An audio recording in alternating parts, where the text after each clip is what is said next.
Welcome to another episode of the Movie Brothers. I'm Ant. This is Kev. Today, y'all, we have a very special guest joining us, Yaqui. Yaqui is a writer, director, as well as UTA professor, and we are very glad to have him on the show today. Welcome, my brother. Thanks for having me. Glad to have you here, man. Yeah. So we are looking forward to getting into some things with you, chopping it up. We've already warned him already, and he's already told us if I don't want to answer it, I'm just not going to answer it. Y'all know how crazy we are, but he doesn't, so we had to forewarn him, but it's all good. So I gotta ask, now, do you feel like you kind of sleeping with the enemy here with, hanging out with two film critics? I mean, how do you feel about that? And you sound like you got shanked in the hand. Why do you say that? Sleeping with the enemy? Are we really the enemy? Well, some people feel like we are the enemy in that are in the industry that can't stand film critics. I mean, am I right or wrong? Point. I don't dislike film critics. Okay. I respect the craft of film criticism. What I don't like are critics who just attack filmmakers and attack the work and don't really have a real critical analysis. Okay. And don't really have a basis to stand on. I think if you can look at a film intelligently, if you understand, film history, if you understand film grammar, then have at it, Okay, fair enough. I would never shank a guest. Now, I might shank Kev sometimes, but never a guest. I'm gonna shank you back. So, Yaqui, where are you from, man? From San Antonio. Okay. Been making movies since I was 15. Mm-hmm. Fell in love with movies when I was 11 after seeing Boys in the Hood. Classic. Yeah, great film. And from that moment on, I said I wanted to make something that was that impactful, something that was that powerful, something that gave humanity to characters that had been vilified and demonized in the media. Right. And I set out to do that. And so 15, I used to be the news anchor at my school, do the morning announcements. Right. And the teacher let me take the camera home on the weekend. I got my friends. My mom would cook for us on the weekends. Yeah. And we would make movies. I've been doing it ever since. Went to college and Incarnate in San Antonio, made some films while I was there. Then got my M.F.A. from UTA Austin, taught there for a while, and now I'm here in Arlington. Excellent. Right. And I'm glad you shared with everybody, how you were making films when you were 15, because so many people, probably even including myself, if I was that age of thinking, well, how can I do that? How can I make this happen? How can I get that done? Right. And there you are. You had an opportunity to borrow some equipment from the school, do what you needed to do over the weekend. Yeah, I mean, and even now it's easier. You got an iPhone. Yeah. You know what I mean? If you have a story to tell, and you can just get 3 or 4 of your friends to help you out, you can make a movie. Yeah. And when you think about some of the greats, many of them started off as kids, teenagers making films. Spielberg was making films back when he was about the same age that you started. Of course, he was using completely different kind of technology back then. But the fact that you had the initiative to do and to follow your dream and what you need to do, that's outstanding. I mean, that's huge. So, you mentioned technology earlier. I mean, what are your overall thoughts on that? Because, because of what the capabilities of what you can do with iPhones and, little mini cameras that are fairly inexpensive, I mean, how is for you, how has that changed the industry? It's interesting because, I think the fact that now you can shoot a movie with your iPhone, it's sort of created a platform for people who would not otherwise be able to make films. Now we all have an opportunity to tell our stories. When you think about Hollywood, especially 50s, 60s, 70s, it's for the elite. It's for just those people that they let in. Right. And now we can make films outside of the confines of Hollywood, and we can tell our own stories because now we have the technology at our fingertips. On the flip side of that, now there's a lot of people who shouldn't be making movies. You know what I'm saying? Who feel like, I have an iPhone, so I don't even need to really learn. I don't need to learn how to set up a shot. I don't need to know what a Exactly. screenplay is. I don't need to know what 3-act structure is. I don't need to know how to work with an actor. Right. And I think that's problematic because that for me, that's somebody who really doesn't have respect for film and they really don't have respect for the craft. They just know that it's something fun and they just want to do it. And so you get a lot of that, and sometimes what that does is it sort of creates a bunch of junk that people have to sift through in order to get to the really good Right. stuff. Right. And so a lot of the good stuff, I think, sometimes it gets buried. Now, obviously, it'll rise to the top at some point, but sometimes a lot of crazy stuff ends up, winning because that's the only thing that people see because it's out there. Yeah. Right. Yeah, that's true. You mentioned learning how to deal with the actors. I've read where a lot of directors really don't like dealing with actors very much. What is your standpoint on that? I mean, how do you deal with actors? It's hard, look, I think as directors, the one thing that we have to learn how to do is direct an actor.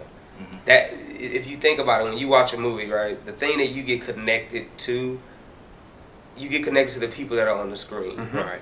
Those people that are telling the story, those That's people right. that are really breathing life into that screenplay that once was on somebody's, laptop, now it's like up on the screen. And in order for you to be able to get those kinds of performances out of those people, you have to know how to communicate with them, and you have to know how to be sensitive to what they're doing. And you're absolutely right. A lot of directors don't know how to talk to actors. They don't know what to say to them. They're scared of them. But I think really good directors learn the craft, and they really, really figure out what a director's doing. I took acting classes when I was in high school and when I was in college, because I wanted to understand, like, okay, what is it that I'm asking an actor to do? Right. Like how I guess frightening is it to stand in front of somebody and literally like go to this really deep emotional place in front of a room full of people. Right. It's hard to do that, and I think you have to understand what actors are doing, understand the skill set that they're working with, and understand how to really communicate with them in order to get out of them what you want. I love actors. I love working with them. I really respect what they do. Absolutely. And I even just love collaborating with them. Even sometimes I bring actors in when I'm on set. I'm like, so does this sound right to you? And we improv and things change while we shoot, because I just love that spirit of collaboration that you can get with a performer, especially one that really does the homework and looks at the screenplay and really like digs deep and really like finds those like nuances in a character that sometimes you even as a writer or director haven't even found. Okay. So Makes perfect sense. So speaking of working with actors, let's talk about some of your past projects. I had the great fortune of seeing 2 of your films, Wolf, as well as the short film that just came out, Dawn, which by chance the star in both films is your wife, Michaela Gibson, who I thought did a phenomenal job in both. Outstanding. I mean, how did that process come about in terms of just casting or determining whether she was going to take the lead role in those projects? I think what he really wants to know is, how do you direct your wife? and how do you get your wife to do something that you want her to do? Look, me and Michaela, we worked together even when we were in college. She was a director herself and is a director herself, but she did a lot of theater. And so I was in one of her scenes that she had to do for her directing class. And so we've been working together ever since. And the thing I've always loved about her is that she is a thinking actor. She really like looks at a script and she breaks it down, and she studies people, and she really like finds those nuances and finds that dimension in the character that some actors can't bring to it. Because she's not, and I always say that she's not scared of getting ugly, you know what I mean, of really going to that place that she has to go to. And so when I was writing both of those films, I already knew that I wanted her to play those parts. So you were writing those parts with her in mind? I was, some of the other parts, of course, I didn't know who was going to play the parts, but for her, I always knew that I wanted her to play those parts because I knew that she could do it. And that's not always the case, and she'll tell you there's some parts that she's wanted, and I was like, no, that's not for you, because it's not about, I'm not casting her because she's my wife, I'm casting her because she can do the work. And so I'm casting people who I know are the best person for the role that I'm casting them in, and if she's not the right one, then she just ain't. I think she had a lot of, she and the young man who played Carl, Jordan Cooper, they really worked well together. They had a dynamic between the two of them. They really felt like a mother and her son.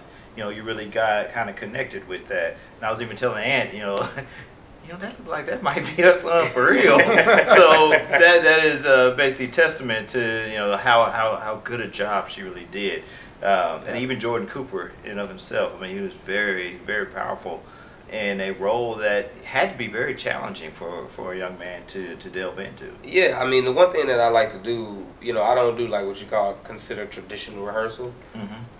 It's not about the lines, it's really about the relationship between the people. Right. And so we did a lot of stuff together where I would have them go out on dates as a family. Right. I would send them to like Dave and Buster's together. They would go to the river walk, because, we shot in San Antonio. So I had them spend a lot of time together. They were talking on the phone. Right. They were calling each other all the time, Skyping, emailing each other, texting each other, because I really wanted them to build a relationship, because I wanted for it to feel like a family when you saw them on screen. So that you felt like, okay, here is a loving family, and so when you saw them break apart, you felt that break. Right. And you didn't want them to break apart, and you wanted them to be together, and you wanted that family to come back together and be strong during this very trying situation. And so I did that with all the actors. I made sure that it was about the relationships that they had with each other, and that we could feel those relationships, and that we could feel the love that they had for one another, and the connection that they had with each other. Right. Yeah. Right. I think you were very successful in that way. Oh, absolutely. Just to tee it up for y'all a little bit for those of you who have not seen this film, Wolf. It's about child molestation in the church. Very tough topic to tackle. Anderson, open the door.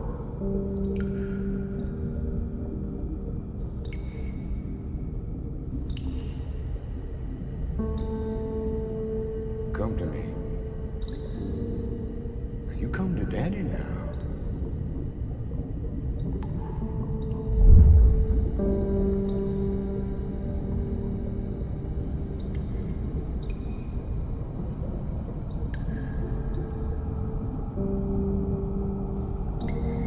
I know it hurts. The pain makes us who we are.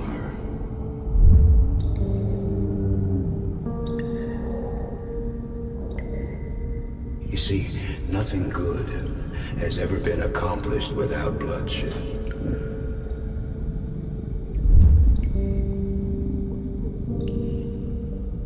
Those other people, they didn't understand you. They didn't see in you what I do. That's why God sent me to you. To train you in the way you must go. You'll appreciate me for this one day.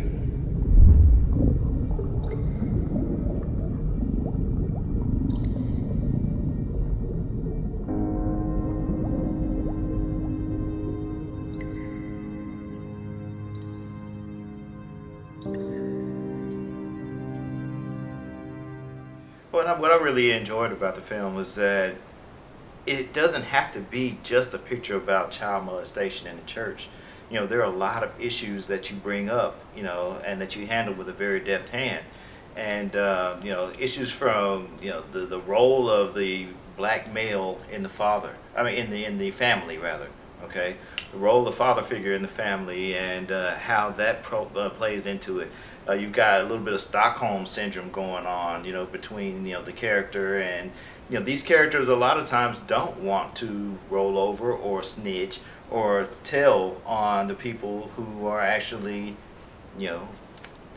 putting them in harm's way. So I thought that was very intelligently written, and the way that you handled it was very, very, very, very well.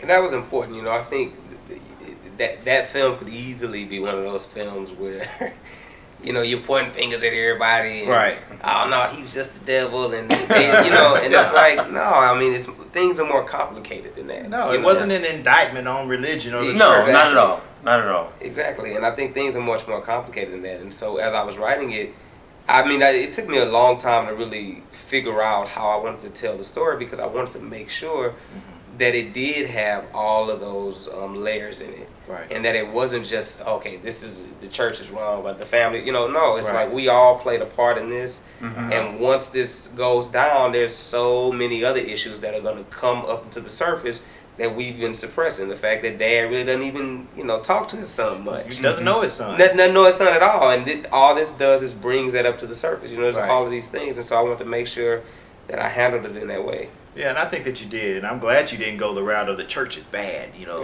Yeah. these priests, you know, these men of the cloth, you know, who are supposed to be so upstanding. You know, I'm glad you didn't point fingers that way. I mean, like you said, it's a multi-layered thing, a situation that you have to deal with and navigate. Yeah. So, well done, kudos. Thank you. And also, and you have the great Irma P. Hall Irma P. Hall. in this film. So Yeah. how did you end up getting her on the project? She was actually in a play with Michaela Okay. at the African American Repertory Theater. And during that time, I had another short film called Katrina's Son that was touring the film festival circuit. Okay. And she came to Dallas and she saw it. Mm-hmm. And so she was just like, what are you working on next? And she told Michaela, I would love to work on anything that he's working on, you know, whenever he has a script, if he thinks I'm appropriate for a part. Mm-hmm. And I mean, it was sort of serendipitous because I was actually working on the script for this. Yeah. Mhm. And there was an actress that I wanted because at first it wasn't a grandmother, it was a mother. Okay. And then I changed it. And so that kind of flipped everything around. I was like, who am I going to play this part? And I was like, wait a minute. Irma P. Hall. Yeah. Yeah. So I called her. She said, send me the script. She read it. And I think the next day she called me back and was like, yeah, I want to do this. I Yeah, would right. love to do this. Yeah. And Nice. she was so great to work with. Because, you know, you think people who, I mean, Miss Hall has been acting longer than I've been alive, I think, honestly. And you would think that someone who's done as many films as she's done Mhm. has like she's been directed by like the greats, the Coen brothers and Robert Duvall. I mean, just Right. these great people. Michael Mann, but no ego. Mm-hmm. She came on set. She was a team player. Wow. She listened to my direction. Mm-hmm. We collaborated with each other very well, and she even just sort of helped out. You know what I mean, as far as keeping like morale up, and just really just helped out with everything, with the film as a whole. And so it was really cool working with her. Yeah. That's cool. Excellent. Excellent. So let's talk about another project, one that just recently came out on HBO, the short film Dawn. Mm-hmm. So, what's your plan? Get a job and go to school. That's good. Finally showing some initiative. My prison counselor told me something about an inmate reentry program. Due to funding, that program got cut. You're doing a good job. Don't seem like it. It's hard at first. You get used to it. You put me out. Where else was I supposed to go? No, you left because you didn't want to follow the rules. I knew what was coming in there. Now I don't get this.